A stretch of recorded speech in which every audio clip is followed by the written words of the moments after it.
One day, when I was about 6 or 7 years old, my mom had gone to my older sister's recital in Georgia, and my dad was at work.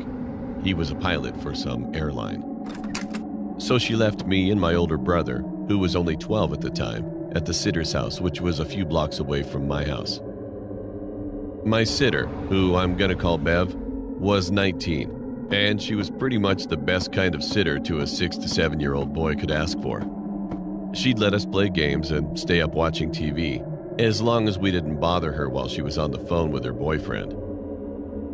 We were watching TV, and we could hear something scratching the paneling on the side of the house.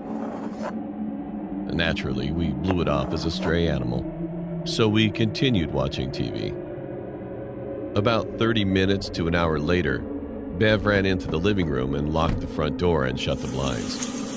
We were curious as to what she was doing. Me and my brother, being kids, got scared and started crying. Then Bev said everything would be okay. It was just a peeping Tom. So she took us upstairs and we went to her parents' room with the Nintendo and some snacks.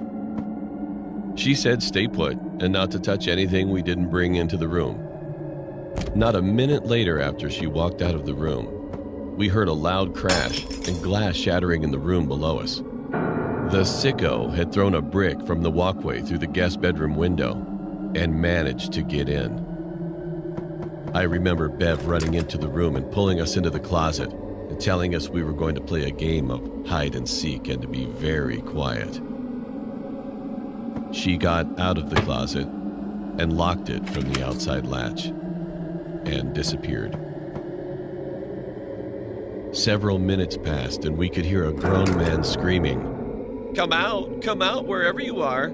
I only want to play." Then I heard what sounded like water running in the bathroom across from the closet. Then it shut off. And I heard Bev yelling something at the man. It was something like, "The police are on their way. You better get out of my fucking house now."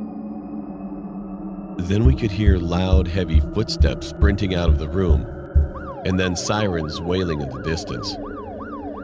Bev shrieked, and we heard a loud thud on the ground below us. Bev had managed to find an old wooden bat. As the man turned a corner to go out the front door, Bev swung the bat as hard as she could, knocking the man to the floor. Dazed, he got up and tried chasing her outside, but the cops had already arrived and tackled the man on sight. My mom came home immediately and took me, my brother, and Bev back to my house. A few years later, she explained that the man was a known sex offender and had escaped from prison. In the report, he was said to be carrying a rather large knife in his pocket and had a Saturday night special tucked away in the waist of his pants.